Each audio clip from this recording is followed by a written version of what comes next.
Welcome back into Occupy Democrats on an incredible Sunday where I woke up for the first time in a long time, a little bit confident that Donald Trump will eventually bury himself. And why is that the case in this breaking story? Because aside from everything else, Donald Trump is very much two things. One, blissfully stupid, and two, defiantly arrogant. And that can be a tough combo when you're someone who is as revenge-oriented as Donald Trump is. You're going to want to see this story on a Sunday. Trust me, on the sunscreen. Because Donald Trump, amongst people around him, is certainly known for this. All of this is coming out of Donald Trump's meeting with a group of about 80 CEOs on the Hill. They did not come away very impressed by what they heard. He wasn't the only one reporting that, by the way. CNBC's Brian Schwartz doubled down, tweeting, "What I heard from a person close to one of the CEOs, Trump doesn't know what he's talking about." Well, that's not a surprise. Why? Many of the ideas lack details. I'm not saying you have to study his speeches, just listen to the people who worked with Donald Trump. His chief economic advisor, Gary Cohn, once described him as dumb as S. I'll blank that out, explaining that Trump won't read anything, not one-page memos, not the brief policy papers, nothing. He gets up halfway through meetings with world leaders because he is bored. Look, and then of course there's the stuff that he says that should convince you that he's a moron. Because things come out of his brain that sound like this. All I know about magnets is this.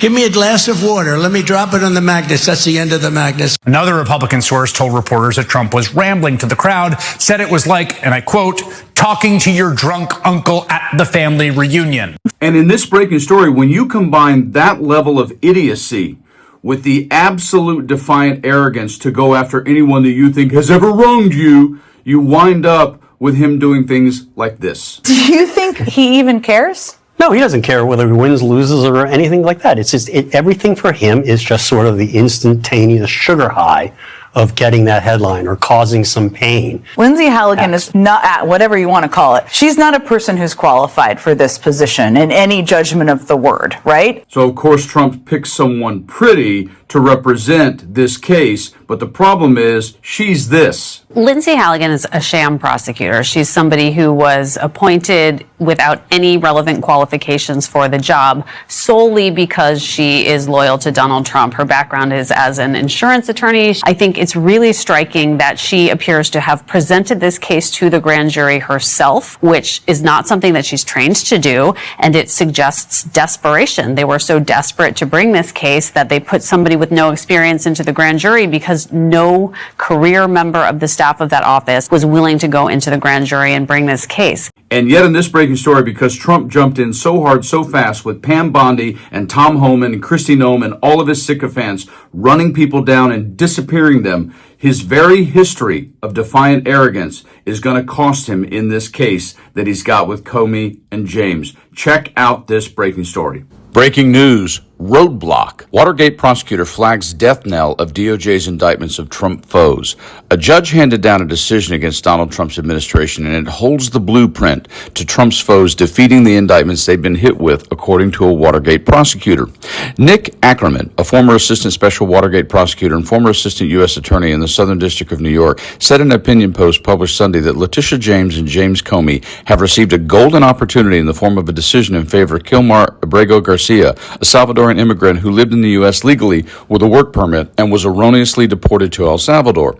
In quotes, President Trump's plans to use the Justice Department to seek revenge against his perceived enemies may have just hit a major roadblock. Earlier this month, Memphis Federal District Court Judge Waverly D. Crenshaw Jr. issued an opinion in the criminal case against Kilmar Abrego Garcia in response to a motion to dismiss for vindictive and selective prosecution. Ackerman wrote this weekend, noting that the decision has wide-ranging implications. In quotes, this decision has wide-ranging ramifications. It is likely the death knell of the indictments against former FBI Director James Comey and New York Attorney General Letitia James, Democrat, as well as other perceived enemies whom Trump has threatened for prosecution solely for political revenge, he wrote. Trump's enemies list includes Senator Adam Schiff, Democrat of California, and former CEI Director John Brennan. He added, this highly unusual opportunity for Abrego to pull back the curtain in a public hearing is likely to be highly embarrassing to the Justice Department and the White House.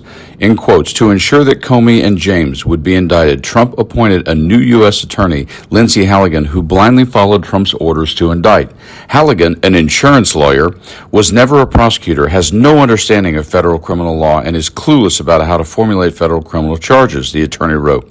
In quotes, based on the judge's reasoning, Comey and James should be able to pursue a highly aggressive defense and take testimony from all those who participated in or are knowledgeable about the bogus decision to indict them, subpoena relevant documents, and present the results in a public hearing. You see, this is what I mean about being blissfully stupid and defiantly arrogant.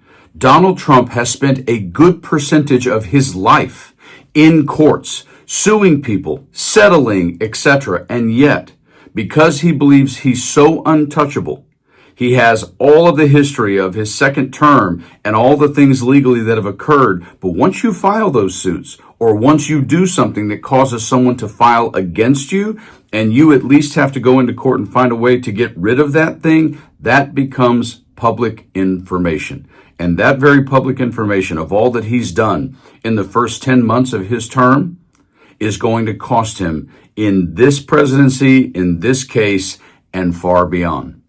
You guys enjoy your Sunday. Like and share the video. Subscribe to the channel.